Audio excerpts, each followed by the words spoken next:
curhat bang, di YouTube gue tuh ada beberapa yang pergi meninggalkan kita duluan. Tapi kalau kita logikakan ada 100 orang lebih yang saya undang, nggak semua lah. Kebetulan mereka memang sudah waktunya pergi.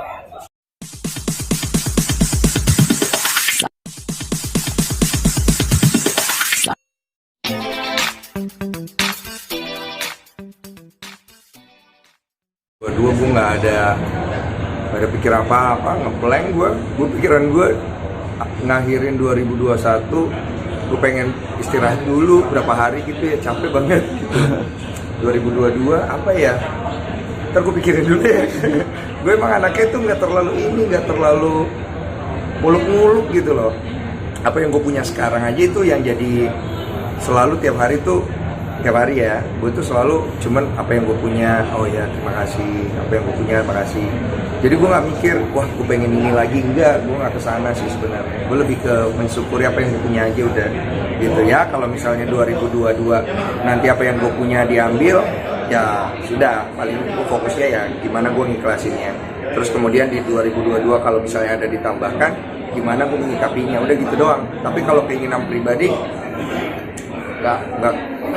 nggak ada yang signifikan sih. Ya apa ya? Kita kan ngeliat di tahun 2021 itu kan cukup melambungkan nama Mas Densu lagi, ditambah dengan podcast Mas Densu yang luar biasa viral. Di 2022 akan merubah konsep atau seperti apa nih? Ini harus gue lurusin ya. Yang melambungkan gue di 2021 ya, itu bukan karena guanya hebat, bukan. Itu karena mereka yang gue pansos. Jadi mereka di konten gue, kontennya jadi viral dan lain-lain. Jadi sebenarnya yang tepatnya adalah para orang-orang ini nih yang bikin gue jadi naik gitu. Itu terus apa tadi pertanyaan? Konsep mungkin di 2022. Nah, kalau untuk konsep gue sendiri belum ada pemikiran apa-apa jujur. Gue tuh bikin sesuatu tuh kadang-kadang memang tidak berkonsep dan akhirnya menjadi sebuah konsep. Gue awalnya bikin konten itu benar-benar gak ada konsepnya. Dan gue bikin apa yang gue suka. Dan prinsip gue cuma satu. Gue nggak boleh mikirin ke depannya nanti akan jadi bagus atau enggak. Karena itu area Tuhan, bukan area gue. Kalau gue ngerjain sesuatu harus dari hati dan totalitas. Karena itu area gue. Dan yang terakhir adalah ketika gue mengerjakan sesuatu, gue tidak boleh terbebani sama apa yang gue kerjakan. Karena kalau gue terbebani dengan apa yang gue kerjakan, maka gue akan menjadi orang yang sudah bukan diri gue sendiri. Gue akan terkontrol sama konten gue, sama popularitas, sama viral, sama uang, dan lain-lain. Itu yang selalu gue ingat. Jadi itu yang gue pegang terus. Supaya nanti kalau gue jalan dan kemudian gue membuat sesuatu yang baru, gue tidak termakan nih dengan keadaan yang ada gitu. Tapi melihatnya gimana sih Mas dengan di 2021 kayak berita-berita tentang para artis yang diundang sama Mas Densu juga lumayan naik turun, abis senang-senang ketawa-ketawa di podcast, tiba-tiba ya kita nggak tahu Tuhan berkehendak lain. Nah itu dia. Di 2022 mungkin masih dengan justru banyak juga kan netizen yang meminta Mas Densu untuk ayo ada satu lagi yang belum dipanggil, itu surat terbuka untuk Deddy Sumargo. Jadi kan sebenarnya kalau mungkin orang kan mempertanyakan atau bercanda, kalau ada beberapa yang di channel curhat bang di YouTube gue tuh ada beberapa yang pergi meninggalkan kita duluan. Tapi kalau kita logikakan ada 100 orang lebih yang saya undang, nggak semua lah. Kebetulan mereka memang sudah waktunya pergi. Nah, kalau mengenai ada yang bercanda kayak undang ini dong, saya pikir jangan bercanda itu diseriusin sih sebenarnya, karena biar bagaimanapun itu kan jahat juga ya sebenarnya.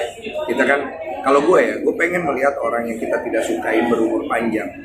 Tau nggak kenapa? Karena gue pengen melihat mereka berubah, mereka menjadi lebih baik dan akhirnya gue bisa menyukai mereka. Nah kalau gue, tapi mungkin orang lain enggak ya. Jadi itu manusiawi sekali sih sebenarnya. Nah kalau Nah kalau gue di 2022 gue ada satu konten Apa tuh? yang mungkin mau gue keluarin, yang gue nggak tahu itu akan viral atau enggak. Tapi nanti lihat ya. Jadi itu konten pembuka gue di 2022. Nanti tunggu di channel gue. Kayaknya pro kontra sih kontennya. Tapi nggak apa-apa, namanya juga konten ya. Bisa benar bisa salah gitu. Sampai ngerjain istri pun ditangkap. Kalau itu gue nggak prank istri gue iseng aja sebenarnya. Gue kena ketok banget. Itu gimana tuh bang kena Panik soalnya di mana. Namanya istri gue tuh orangnya tuh penyayang banget. Dia kaget, dia pikirnya ada apa gitu. Pas dibilang prank gue diketok pakai botol. Viral ya. Ya, luar biasa itu. Kenapa Iya. sampai segitunya sih mikirin hal-hal kayak gitu? Ngerjain istri sendiri. Gue tuh seperti yang gue bilang, gue tuh suka melakukan sesuatu hal yang gue suka. Tapi gue tetap melihat nih koridornya. Kadang-kadang apa yang kita suka ini bisa berbenturan sama moral, bisa berbenturan sama etika, bisa berbenturan dengan apa yang menjadi norma-norma di masyarakat kita. Nah biasanya karena gue melihat hal itu, ada beberapa hal yang gue mau bikin tuh gue nggak jadi tayang. Itu doang. Tapi kalau ketika itu tidak berbenturan dan itu masih masih ada pro kontranya lah, kira-kira gue masih berani tuh. Tapi kalau udah enggak, gue nggak berani. Nah kreativitas gue itu seliar itu. Jadi artinya apapun bisa gue bikin, dan menurut gue sah-sah saja ketika kita membuat sesuatu, maupun kita nyontek terus kita modifikasi, maupun itu dari diri kita sendiri. Karena untuk berkembang emang harus kayak gitu. Gak bisa nih kita terlalu idealis atau terlalu angku, tidak mau belajar dari orang lain atau mungkin meniru dan memodifikasi. Nggak bisa. Banyak orang kan yang sering bilang plagiat lo ini, jadi kita kan jadi kayak takut gitu ya. Gue pernah, bang, plagiat lo niru konten dia, emang gue plagiat. Emang gue tiru setan. Oh gitu bang, oh ya udah, orang santai aja gitu. Mungkin yang orang nggak santai adalah ketika kita nggak jujur.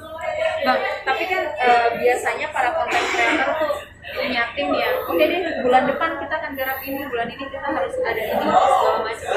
Mungkin Bang Densu juga ada obrolan sama tim akan seperti apa lagi gitu. Gak terlalu jauh sih, kalau itu ada sih, tapi gak terlalu jauh. Kita apa nih, besok mau ngerjain apa, besok aja sih, maksudnya by besok aja. Oh besok ada ini, ya udah kita kerjain. Wah ini nggak keburu nih kerjaan, ya udah balikin duitnya. Simple aja gue mah hidupnya. Tahun baruan mungkin mau ada acara apa, rencana apa? Belum ada ya, gue mau nanya istri gue sih sebenarnya dari kemarin belum sempet. Ini kan hari terakhir gue syuting di Dreambox, jadi nanti kita ketemu lagi di Januari. Nah ini gue baru mau nanya nih pas pulang, nah, istri gue mau apa, karena gini, gue pas muda, gue udah menikmati masa kesendirian gue dengan keliaran cara berpikir gue. Gue kepengen sekarang lebih dari istri gue, dia pengen apa, ya gue support. Dan itu udah cukup bikin gue bahagia. Itu gue sekarang. Jadi sekarang mengikuti alur istri gitu. Iya, istri lagi pengen apa gitu. Tapi lucunya ada kadang-kadang istri gue nanya balik ke gue, kayak nanya, yang kamu pengen apa tahun baru? Main kasino. Nggak boleh. Oh, ya udahlah, janganlah, jangan bertanya mak. Otaknya kan nggak ada ya bertanya. Terus tapi pasti akan lebih bahagia istri setiap harinya sekarang.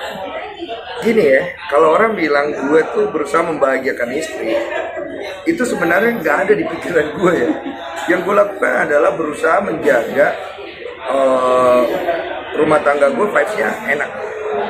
Kalau istri gue lagi sedih, ya gue ajak ngobrol atau mungkin gue ajak bercanda. Tapi kalau dia lagi baik-baik saja, biasanya gue cuekin. Jadi gue tuh gini ya, jangan melihat gue, wih ini laki-laki hebat ya, berusaha. Enggak. Gue nggak percaya dengan konsep membahagiakan istri, karena menurut gue banyakkan konsep itu hanya dijadikan sebagai topengnya aja. Karena kalau lu ingin membahagiakan istri, itu bukan ada di mulut sebenarnya atau di kata, tapi bagaimana lu memberikan waktu lu, terus bagaimana lu bisa bikin dia nyaman. Dan itu aja sebenarnya, dan cewek itu sebenarnya nggak susah. Lu jujur, lu loyal, lu apa adanya, dan lu bisa memberikan waktu lu sedikit aja untuk mereka. Itu udah cukup. Kecuali kalau cewek nggak tahu diri ya. Iya, ini saya jujur. Wah, itu susah. Seperti apa? Susah, bro. Susah. Bang Densu, terakhir nih yang menggambar satu kata yang menggambarkan 2021. Satu kata yang menggambarkan 2021, roller coaster. Parah.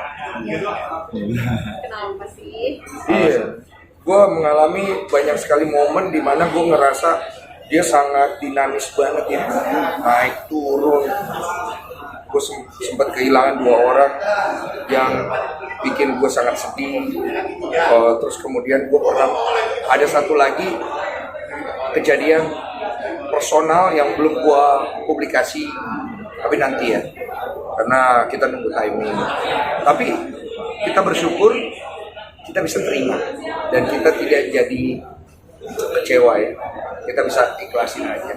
Makanya gue bilang roller coaster banget. Gue gak tau nih 2022 nih kayak gimana.